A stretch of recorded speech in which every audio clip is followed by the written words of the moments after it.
Hey everybody, welcome to TIW Podcast. I'm Eric, and today I watched the horror show at WWE Extreme Rules 2020, broadcast on July 19th, 2020.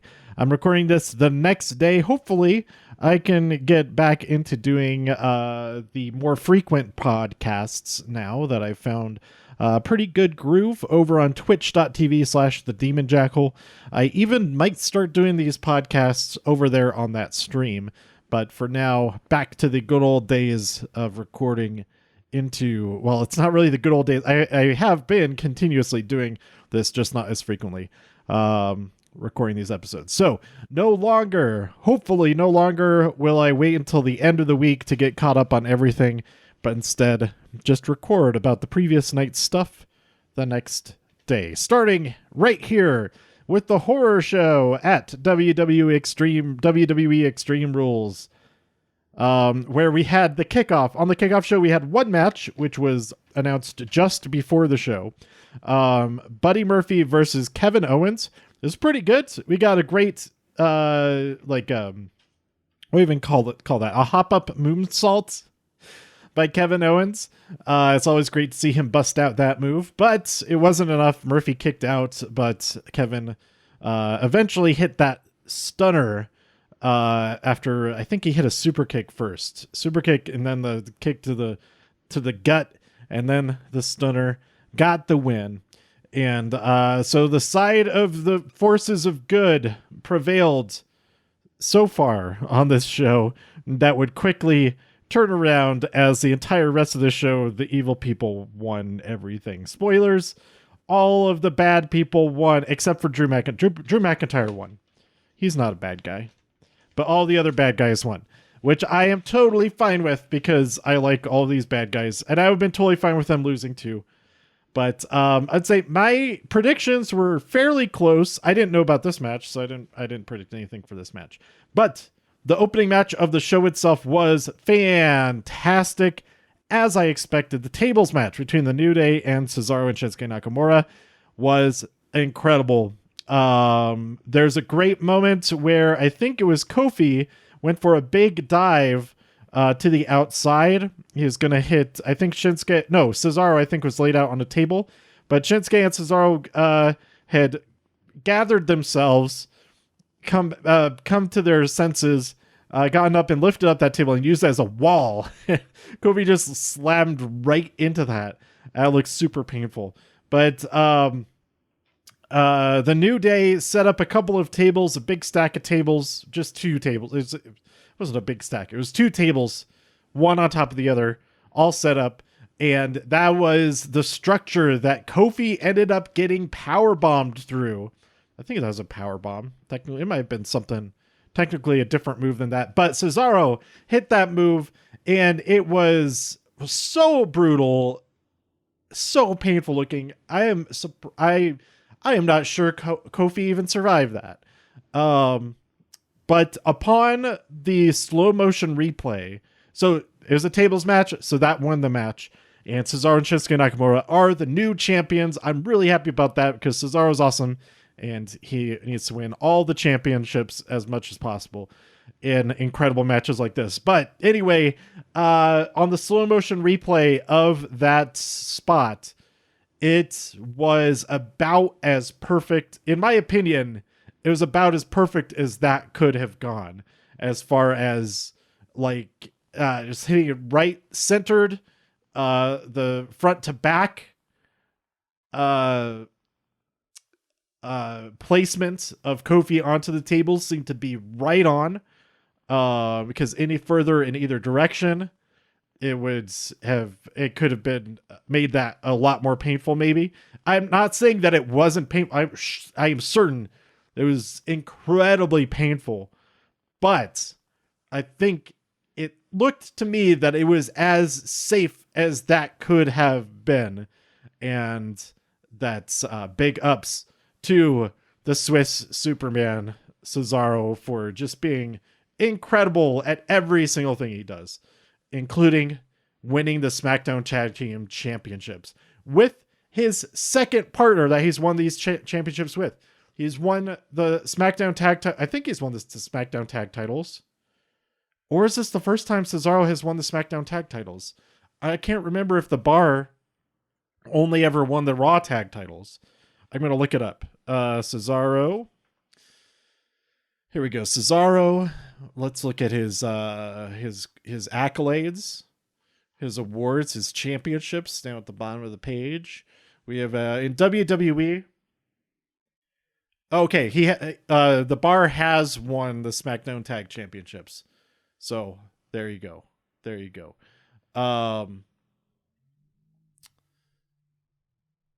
He has won the United States Championship. He's got to win the Intercontinental title. He's got to win the World Championship. Got to win the Universal. All of them. All of them. Give them all to Cesaro. He's amazing. Okay. So yeah, that match was I don't even care about the rest of the night. That's the episode. Thanks for listening. No. And then afterwards they just put the championships on the table in front of Michael Cole and was like, see, what did I tell you? I told you, see? And that was really great. So up next, we had Nikki Cross versus Bayley. Nikki had her team hyping her up.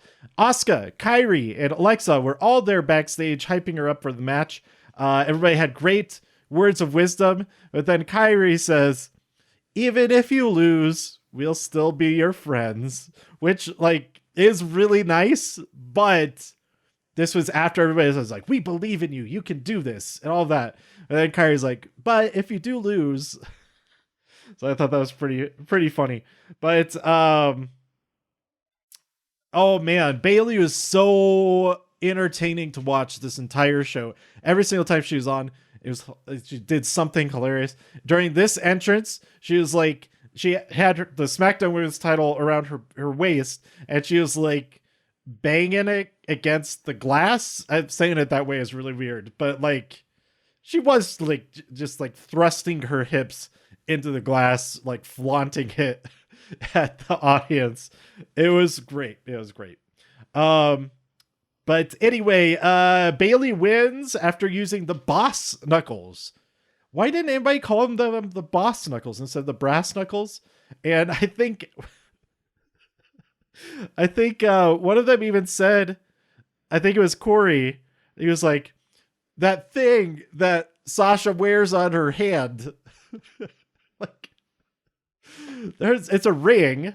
It's like a multi-finger ring thing, but also call it brass knuckles or boss knuckles.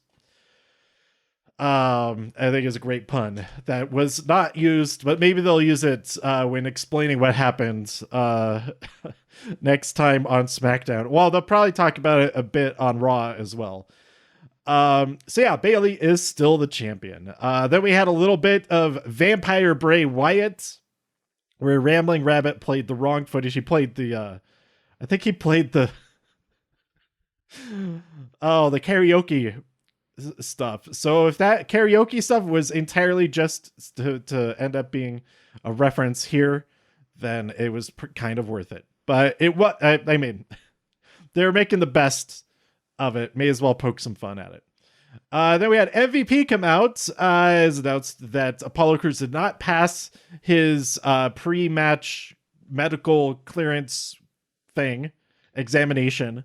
So MVP declares himself the champion, and Bobby Lashley straps that new United States Championship around MVP's waist, and he walks on right out of there. So this is interesting. This is the first of a couple of big question marks, but they can be answered. I'll talk about this at the end, because the other question marks are still to come. Then we had Seth Rollins versus Rey Mysterio in an eye for an eye match. This match was so high energy, so fast paced, tons of crazy, great, hardcore wrestling spots, and just straight up regular wrestling spots. These two are just incredible. So, yeah, the ending was weird. The stipulation of this match was weird, but I thought it was fine. I'm glad we didn't see a close up whether the effects were good or not.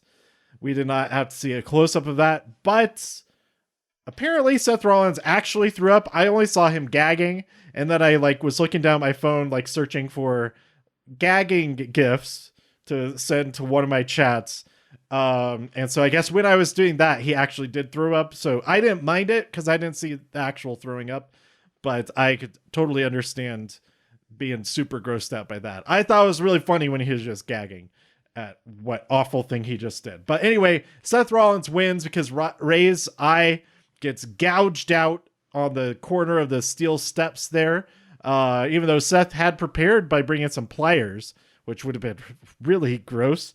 But yeah, I was the whole time I was thinking this is an incredible match. And hopefully the stipulation doesn't become the thing that it probably will. There's no really helping it, that the stipulation and the ending will be what people remember the most about it. But I hope, and for myself personally, I'm going to try to remember this match for how great of a match it was, despite the weirdness of the ending. And I personally was fine with the ending. It was, how else were they going to do it? Sure, there's a ton of other ways that it could have ended.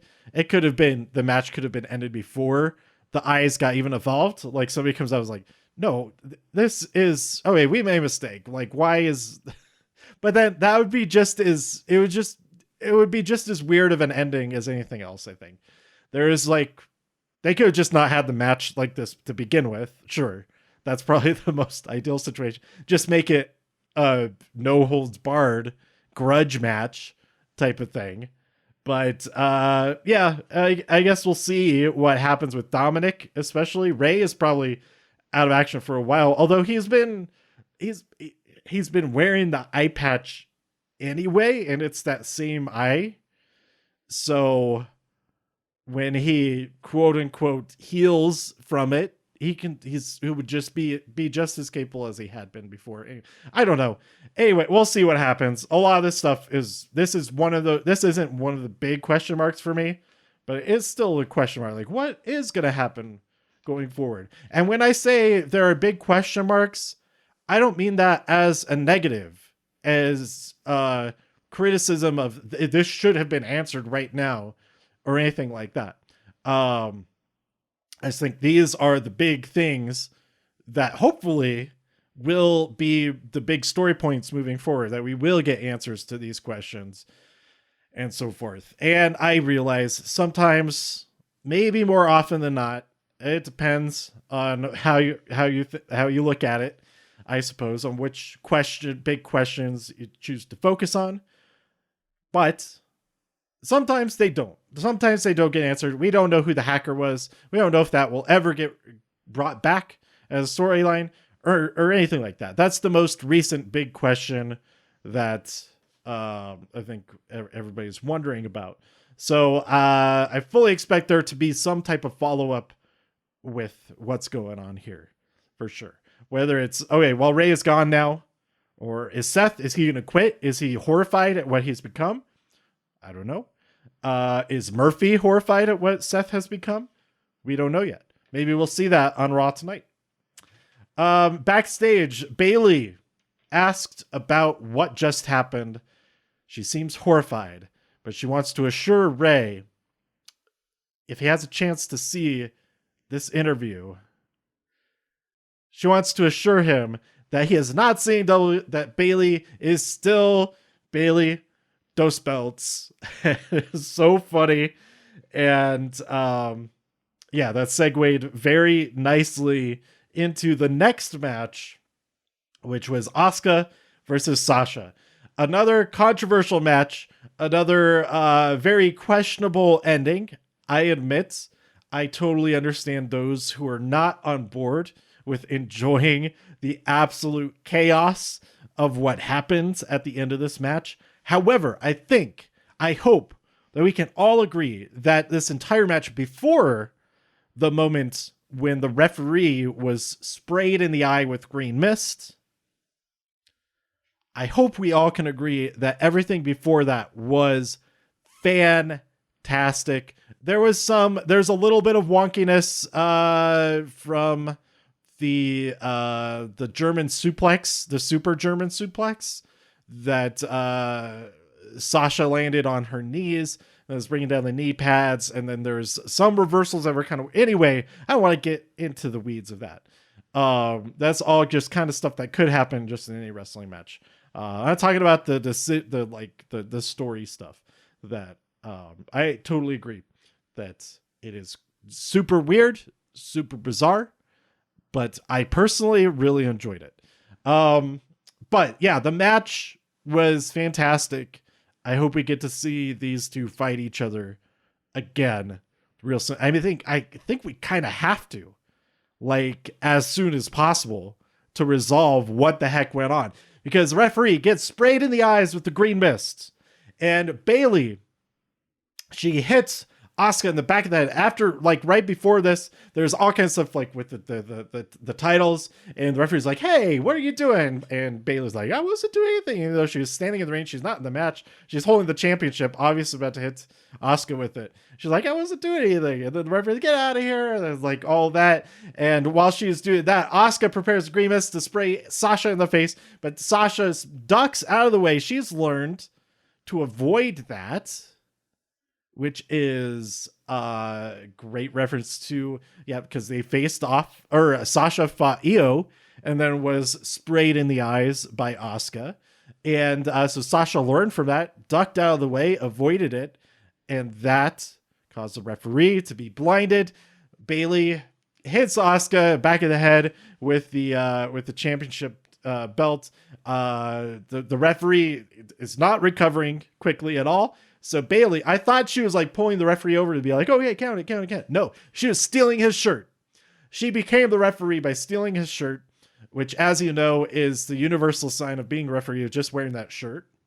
But I think it's plausible that we'll find out that Bayley is a certified referee, even if she just took an online course, like becoming an ordained minister from the Ministry of the Light, or whatever, the Church of the Light, or something, wherever the place is where you can go online and get ordained as a minister. It's like that, but for referees. Or maybe she went to full referee, 4-year referee college. She got a bachelor's of refereeing, of reffing, a bachelor's of science, bachelor of science in the referee arts, or something. I don't know. Maybe she has a master's degree, a master ref. It's like Master Chef. Oh, they should make that show. Master Ref. I would watch that. I don't know what it would entail. It could be like not like Breaking Ground, like the original NXT, like the game show, but it's all for referee training. And it might be some people who just think that they'd be a good referee because they call all the shots from home and all that, like all the great home cooks. But they're gonna also be they have experience at a local restaurant, a local promotion, that they have some refereeing experience, and now they want to get into the big time. That's Master Ref. That's my pitch for a new reality show for the WWE network. Anyway, Bayley counts the 3 count. The bell does not ring because Bayley is not a referee, as far as we know, as far as the timekeeper knows. So Bayley runs over there, is like, "Bring the bell." Sasha just won, and so after being intimidated, Sasha holds that title tall. Sasha two belts Banks, new Raw Women's Champion. Maybe, probably not, but she has the belt, and they run away. And there's an amazing photo of them backstage with all 4 of those belts, and it's pretty great. So okay, I'll address these question marks because the last 2 matches The last match is a big question mark, but it doesn't have anything to do with this because it's not a championship match. I'm talking about the swamp fight, but I'll get to that when it's time. So if you go to the, as of right now, or maybe not right now, as of a few hours ago, and I'm going to look it up right now. I'm just a couple hours, 2 hours removed from tonight's Monday Night Raw airing. But if you go to the Superstars page, which at the top has a list of all the champions, you will see that Asuka is still listed as the Raw Women's Champion, and that Apollo Crews is still listed as the United States Champion. And I think it's safe to say that it is not an issue of the championships not being updated, because we do have Shinsuke and Cesaro listed as the SmackDown Tag Team Champions. So I think it is purposeful that they have not been updated, that they are not official title changes. And certainly we'll get follow-up on that tonight. So there you go. That's my thoughts on that particular situation. So let's talk about these last two matches. We had Drew McIntyre versus Dolph Ziggler. The stipulation that Dolph chose was that it's Extreme Rules for Dolph Ziggler only. Drew McIntyre can only follow the rules of a regular match, which does have some leniency. It is technically allowed to slam someone through the announcer's table, like during regular rules, as long as you don't get counted out while doing it. I don't know why that's okay, but I guess it does make sense because you can like throw people into the barricade and things like that. There was a great spot where Dolph gets just launched into the plexiglass that was fantastic. But so yeah, if Drew breaks any of the regular rules, then he loses, and he loses the championship. If he gets counted out, then he loses the championship. But Dolph, he could do whatever he wants. It can be a double count out because Dolph technically isn't the one getting counted out, and he would win. So he's trying to do all this, but as one would expect, Drew McIntyre is still able to overcome all of that stacked deck. And yeah, Dolph screams, "Why won't you die?" It's just pretty great. And he goes for that. Was he going for a super? I think he was going for a super kick. Yes. Because he was tuning up the band. He goes for that super kick, but instead he gets hit by the Claymore. And I really want to write, maybe somebody's already done this, but the Hamilton song that goes, "Talk less, smile more. Don't let them know what you're against or what you're for." That song, I want to write some parody lyrics all about Drew McIntyre. There'd be "Talk less, Claymore, something. Yeah, I don't know what the rest of the lyrics. I only changed the one word so far to make it work. But anyway, Drew McIntyre is still a champion, as I expected. The only prediction I got wrong so far, I forget if I think I maybe was wishy-washy on the MVP Apollo match. It technically didn't even happen. So whatever I guessed, whatever I predicted was wrong on that one, I think. I thought that Seth was going to lose the eye for an eye match. So I was wrong on that one. Actually, you know what? My predictions were like half and half. I thought that Asuka was going to win, but technically maybe she maybe didn't lose. So even though she didn't win, I don't think she actually lost. We'll see what happens with that. So I don't know. Predictions, whatever. Moving forward. I enjoyed it. It was great. I really liked it. But I can also understand those who didn't like it. And that's also a valid point. I'm not going to try to argue it. I'm just saying that I did really like this show. And I really liked this Wyatt Swamp fight. I wore my Swamp Showdown at the Swamp shirt from Southpaw Regional Wrestling Season 2. I was really excited for this match. I couldn't wait to see what happens. I really, really like that we saw. I didn't even realize that it was Rambling Rabbit. I didn't put it together. I just saw a cute rabbit flashing among all these horrifying images at the top of the match, quote unquote match. I was like, oh, rabbit, that's great. And then later I realized, oh, right, rambling rabbit. And then also Huskus the pig boy. We saw an actual pig, a gigantic wild pig. And I thought that was really cool. And then we also saw Abby the witch. I'm sure we saw what's his name? The buzzard. Bucko the buzzard. What is the buzzard's name? I forget what the buzzard's name is. But then we also saw Abigail, Abby the witch, and it was during this whole this whole thing was like a fever dream of Braun Strowman. It was a whole Empire Strikes Back, Dark Forest, with Luke Skywalker, Braun Strowman facing all the demons inside his head and manifesting himself in the real world there, where all this bad energy is. And like Dagobah, this swamp housed a very strange creature in the Fiend. But anyway, I don't know what I'm saying at this point. I'm skipping forward. He had to fight some swamp people, some other Wyatt family members, unnamed Wyatt family members. And then he fought this really big guy, and he also fought himself for a quick moment there, or rather his self knocked him out and allowed Bray Wyatt to kidnap him, tie him up in the shack, which is not the shack that was burned down. Or maybe it was. Maybe they traveled back in time. I don't know.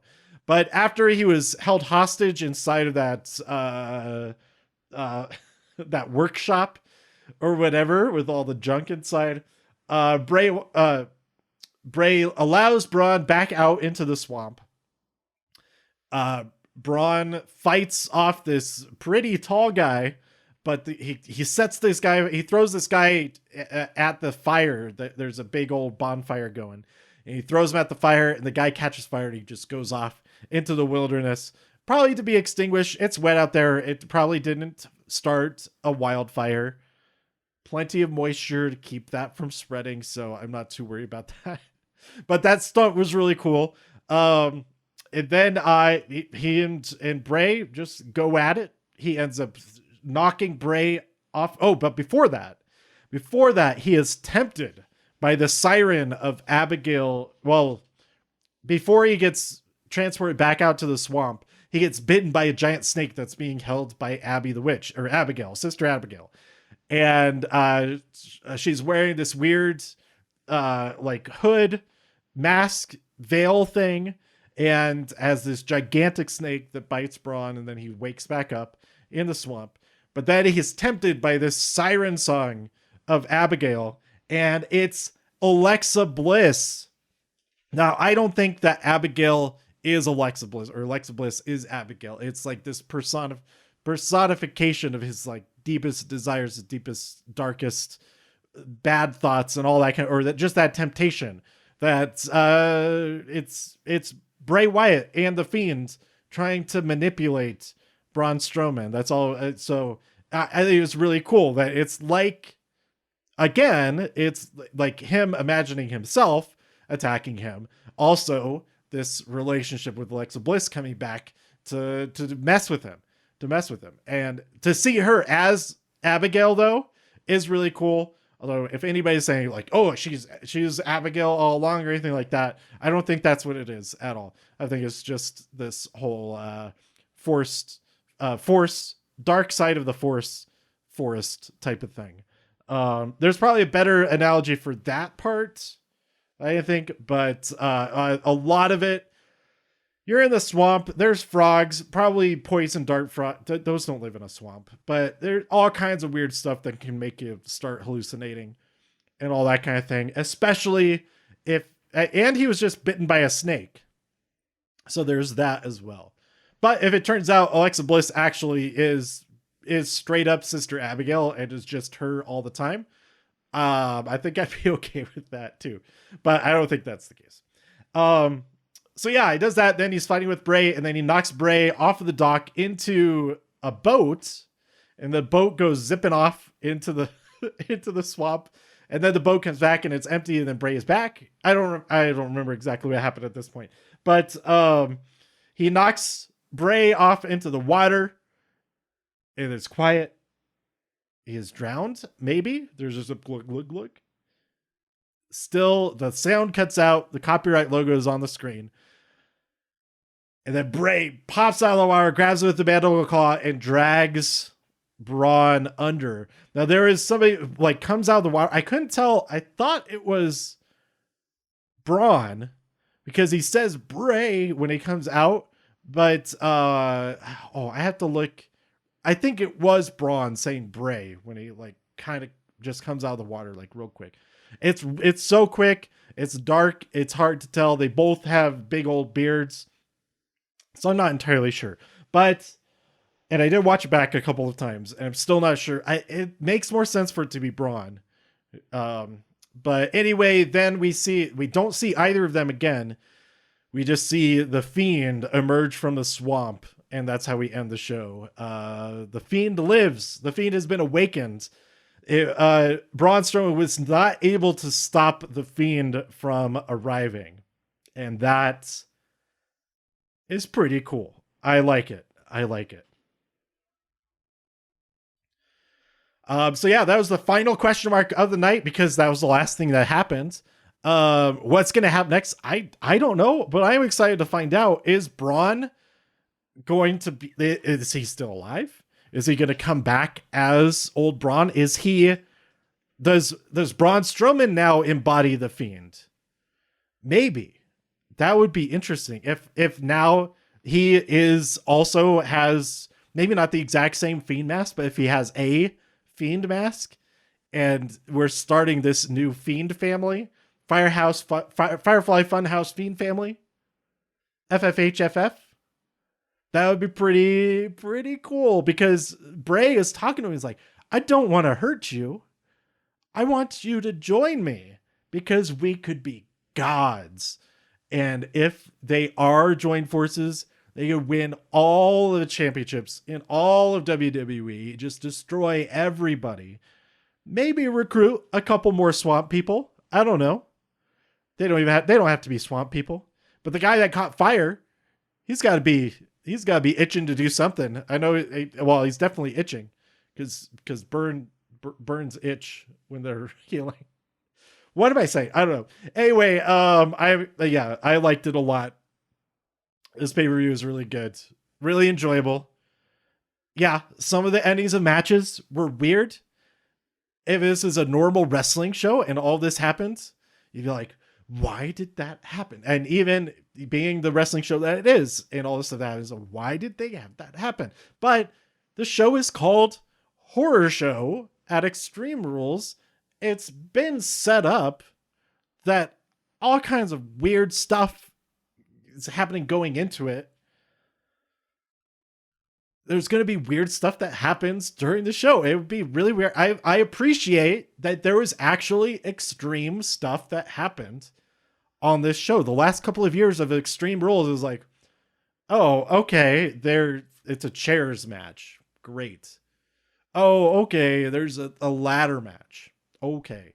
And then our main event last year was the winner take all mixed tag match, which was cool. I did enjoy that, but as far as extreme rules, you expect to see crazy stuff. And I thought it delivered on some crazy stuff. So there you go. Those are my thoughts on Extreme Rules. I totally understand if you completely disagree with every single thing I said. But try to be nice about it. I'll try to be nice about it when responding as well.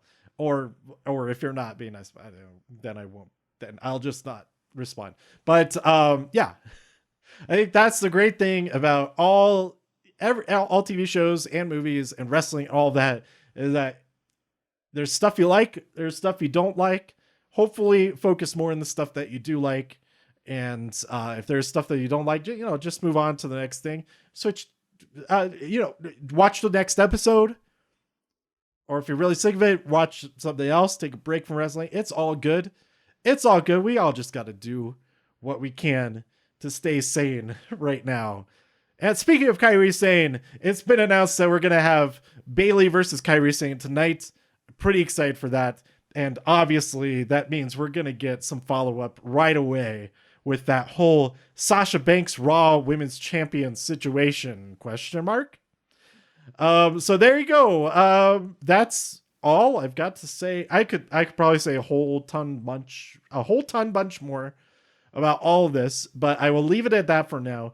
Tune in every single morning, 10 a.m. Eastern on twitch.tv/the Demon Jackal, talking about wrestling all the time. But also today I talked about my favorite pizza, which is a Thai pie from Old Chicago, which is not available to order for pickup at the closest Old Chicago to me, to where I live. And I am very upset. I am very upset. I was really looking forward to it. I have not had Old Chicago in a long time, but I thought, hey, if I can get takeout, I'm going to order a Thai pie, because I just reminded myself how delicious it is. I'm reminding myself even more just how delicious it is. And I'm getting furious because all of their other pizzas are available. Their specialty pizzas are available. This is the location in Highlands Ranch, Colorado. Thai pie, not available on their website, on their online order, on their online menu. It's listed on the menu, but it says not available. I'm upset. By the way, Shotzi Blackheart dancing like all the time and getting way into everything is amazing. As is Xia Li, getting way into everything is amazing. Not as amazing as the couple of guys who do not wear their masks all the way over. They're like underneath their noses. So I mean, it still protects from when they're like yelling and shouting and stuff, but you know, set the example for the viewers how to wear your masks correctly. So there you go. That's all I have to say about that. Wear masks, protect others. Hopefully they will also be protecting you by wearing a mask themselves. So there you go. That's it. Let me know what you thought by tweeting me at TIW Podcast. Go to TIWpodcast.com for more reviews. If you enjoyed this episode or anything else on the site, please share some links with your friends. Subscribe in iTunes, Spotify, Stitcher, YouTube, wherever you like to listen. Stay safe. Stay safe. Oh, stumbled. I was thinking too much about it. Stay safe, healthy, and happy in all of the infinite multiverses. And I'll see you next time here on TIW Podcast. Bye.